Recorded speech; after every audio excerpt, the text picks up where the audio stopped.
I've already decided to switch OBGYNs. I started seeing one back in May for the purpose of talking to him about trying to conceive, and I've seen him 3 times now. Nothing terrible happened, but there were two medical things and then one kind of just more like bedside manner thing that happened that have made me decide to switch. The first medical thing was when I was asking about this pain event that I had had in May and like what his theory was on the cause of it.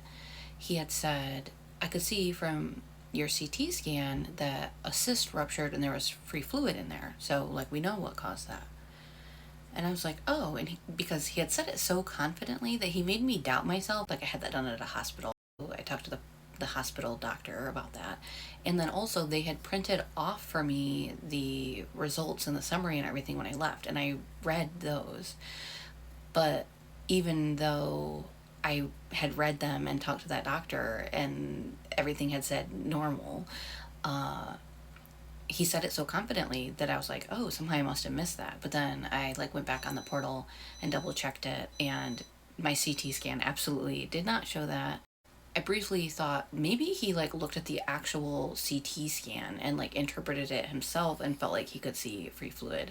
And so at a later appointment, my husband actually gently asked that question of like, could you explain to me like the how you saw that there was like a cyst? Like, did you read the scan? Because the summary didn't say that or whatever. And yeah, he didn't read the CT scan. He just claimed that the CT scan had given results that it did not give. I don't know if he confused me with another patient or what happened there, but that made me a little bit uncomfortable. And then the second thing was after my thyroid lab, my TSH, had come back at a 4.2. I had read online that when you have a subclinical hypothyroid level, like that is, especially if there is believed to be symptoms, that's the leading theory on why I'm having like 12-day long periods instead of like a regular 6-day period, then it's normal to do follow-up labs of testing for free T4, free T3, and Hashimoto's antibodies. So when I went back to him and he's like, we want to start you on thyroid replacement because we need to get you under a 2.5 before you try to conceive to avoid like miscarriage risk with your thyroid level. I was totally expecting him to just suggest those labs based on everything I had read, but he didn't suggest them. And so then when he's like, do you have any questions? I asked, like, does it make sense to test like for additional thyroid numbers like free T3, T4, and Hashimoto's? Because like I had seen that that's pretty common. And he said, no, that doesn't make any sense because your thyroid is normal. We're only treating it because you're going to try to conceive. It would only make sense to even consider doing those tests if you were over a 5 and you're only a 4.2. And that surprised me because this wasn't the first subclinical TSH level that I've had. I had a 4.5 or almost a 4.5, like 4.449, back in 2022. That just gives reason to think that these aren't very likely to just be flukes. Like this is somewhat of a pattern now for me. But in that appointment, I just said, oh, okay, or whatever. And then like was gonna like check up on it later. And I ended up calling my primary. And once I got in with her, she said that it's very, very normal to do a follow-up when you have had 2 higher TSH levels to make sure that you don't have Hashimoto's going on, or to see if one of your, I think it's your T4 level is particularly low. Then even with a 4 point something TSH, it can be overt hypothyroid as opposed to subclinical. So she just like totally disagreed with his theory that like it didn't make sense to even consider those tests. And so yeah, I just didn't love that. And I didn't love that he didn't really want to explain it any more than that. Like he didn't think that testing made more sense for me other than my level was 4.2 instead of 5 or whatever.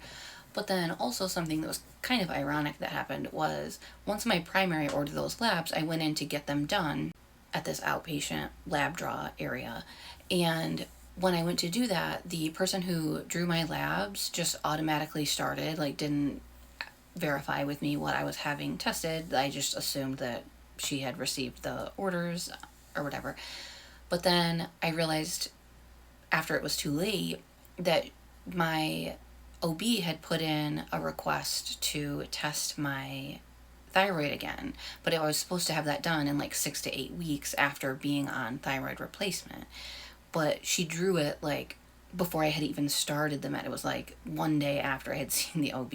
But anyway, that got sent out and I got a new TSH level, and the new one was 5.4.